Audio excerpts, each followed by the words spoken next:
ॐ श्री गणेशाय नमः।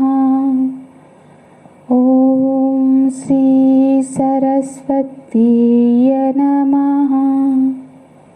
ॐ श्री गुरुभ्यो नमः। ॐ श्री परमात्मने नमः। इच्छाद्वेषसमुत्थेन द्वन्द्वमोहेन भारत सर्वभूतानि सम्मोहं सर्गे यान्ति परन्तप। येषां त्वन्तगतं पापं जनानां पुण्यकर्मणां ते द्वन्द्वमोहनिर्मुक्ताः भजन्ते मां दृढव्रताः। भजन्ते मां दृढव्रताः।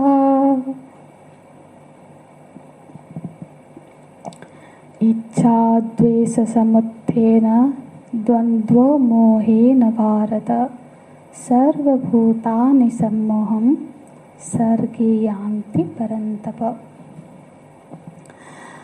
ये जो राग और द्वेष है, इसने ये प्रमाणित किया कि द्वितीय है, दूसरा कोई है।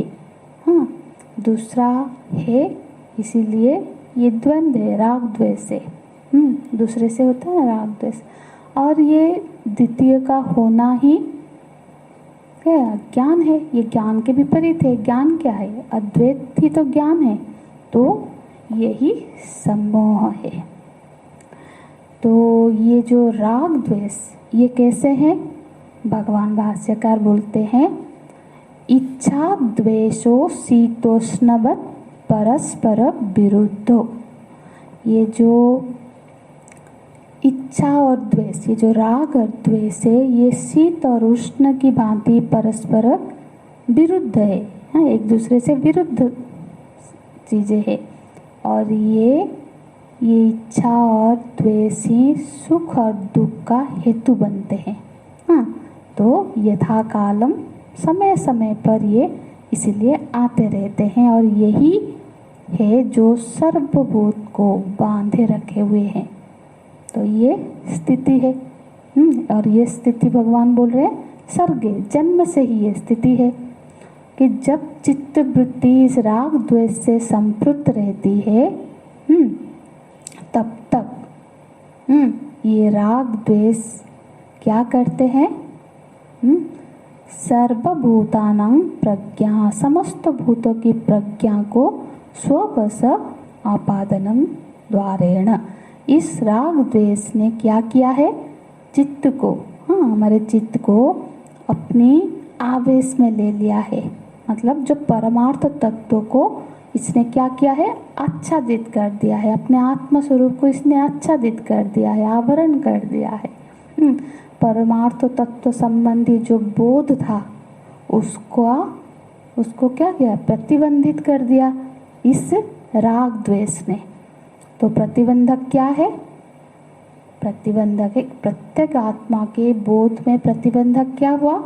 ये इच्छा द्वेष। ये जो इच्छा द्वेष से वशीभूत चित्त जो वशीभूत हो गया है, बस में हो गया है। किसके बस में हो गया है? राग और द्वेष रूपी दोषों से। देखो, ये जो दोनों को ही दोष बोल रहे हैं। केवल द्वेष ही दोष है ऐसा नहीं, यहाँ राग भी, इच्छा भी द्वेष है और द्वेष भी दोष है। तो जिसका चित्त इन दोनों दोषों से आच्छादित हो गया है, वशीभूत हो गया है, वो आत्म तत्व तो क्या? आत्म तत्व तो बहुत सूक्ष्म है, दूर। आत्म तत्व तो क्या? प्रत्यक्ष में जो घट रहा है, घटना भी है ना, उसको भी, उसकी सत्यता को भी नहीं देख पाता। बहुत बार भ्रांति हो जाती है, सही को हम गलत समझ पड़ते हैं। तो प्रत्यक्ष जो चीज़ें होती है, वो उसका सत्यता भी उसको नहीं समझ में आती है। तो प्रत्येक आत्मा तो दूर की बात हुई, अपने व्यवहारिक जो नित्य प्रति घट रहे हैं वो उसके यथार्थ को भी नहीं देख पाता है। और क्या होता है, क्या हुआ, झूठी कल्पना में उलझ गया।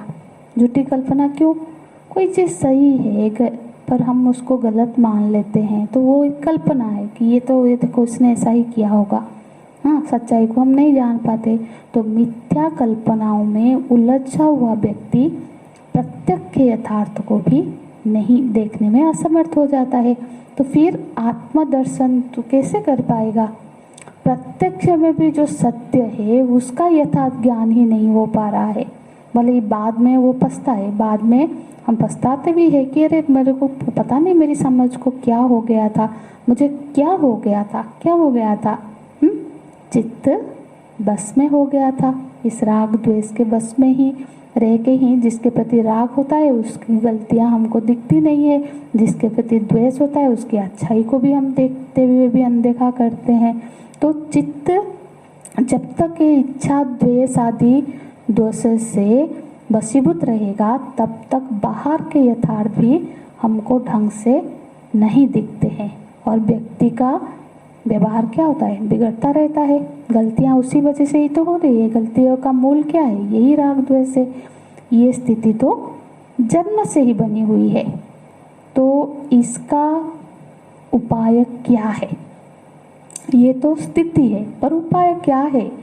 क्योंकि कहीं यदि दोष है तो दोष बताने का अभिप्राय क्या होता है कि अभिप्राय दोष सिर्फ दिखाना नहीं होता है। दोष दिखाने का अभिप्राय होता है कि पहले व्यक्ति उस दोष के प्रति जागरूक बने, फिर उसका निवारण का उपाय करे, उपाय तलाशे। तो भगवान ने संकेत कर दिया कि दोष कहाँ है, व्यवधान कहाँ पर है।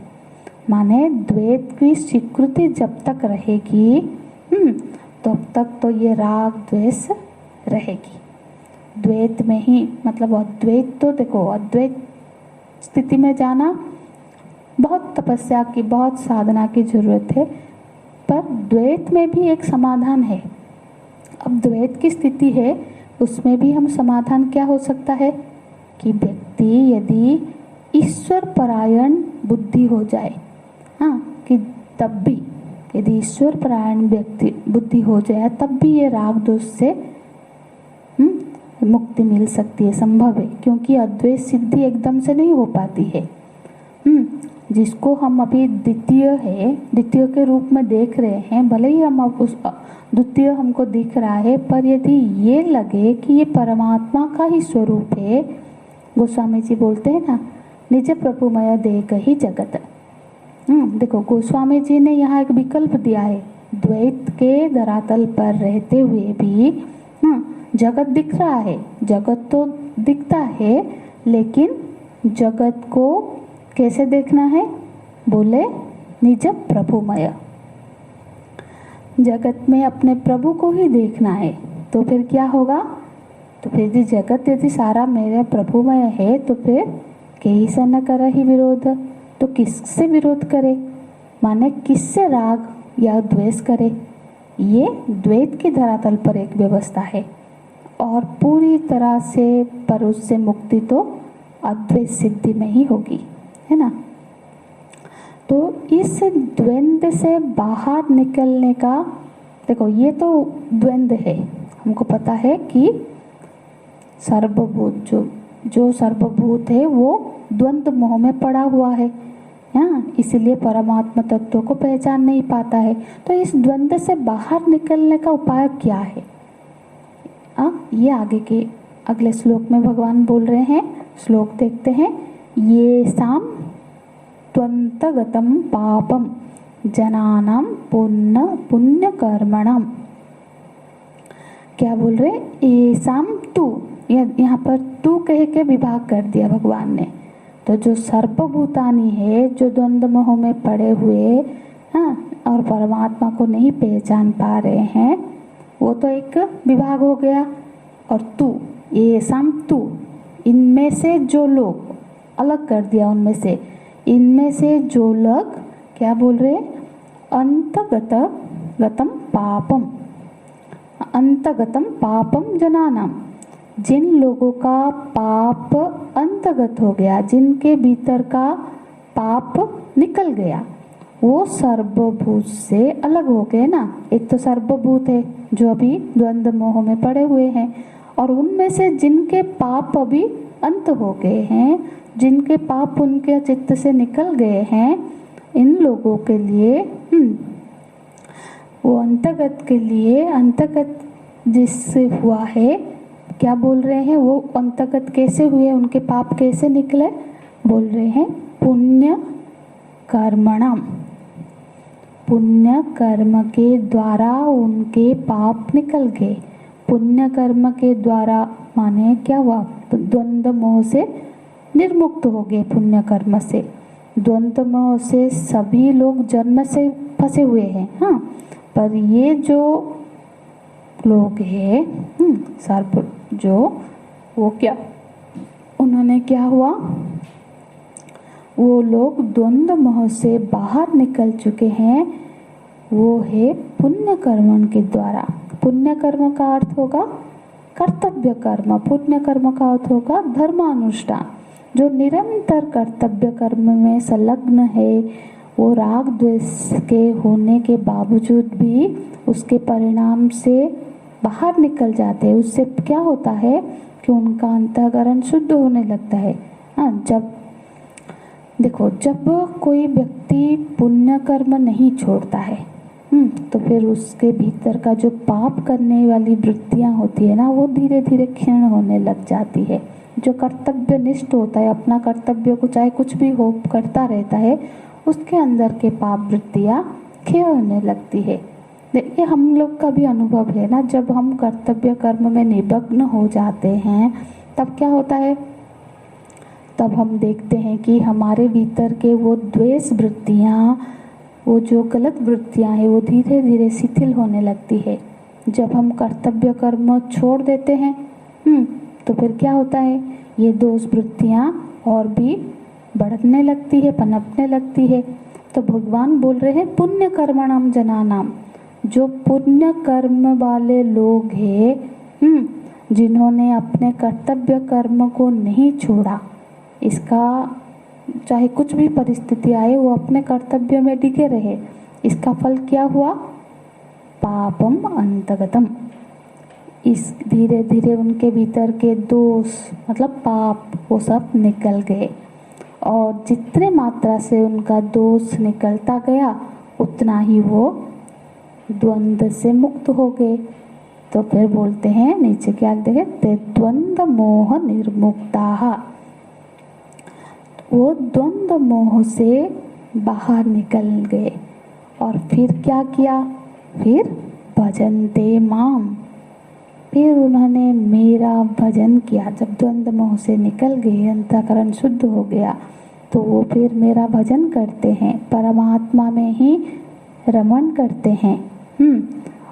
ते द्वंद्व मोह निर्मुक्ताः भजन्ते माम दृढ़व्रताः, दृढ़व्रताः जो अपने व्रत में दृढ़ है, हाँ, वो कठिन परिस्थिति में भी अपने व्रत मानना, अपने सेवा हो, व्रत हो, उसको नहीं छोड़ते हैं।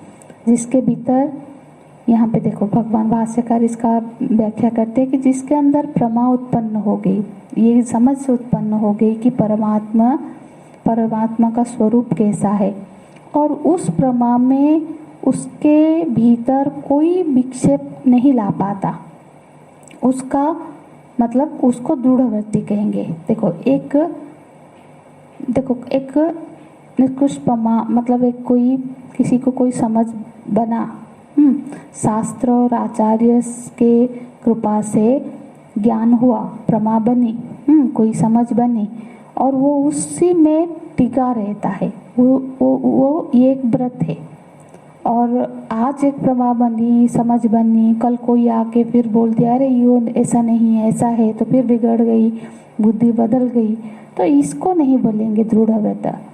पर परमात्मा तत्व ऐसा है, हम गुरु से शास्त्र से हमने जैसा सुना है ऐसा है, ऐसी प्रमा में दृढ़ता हो गई, हाँ, जिसको पकड़ लिया उसको फिर मतलब फिर बार बार वो बदलता नहीं है, उसको बोलेंगे दृढ़व्रताः।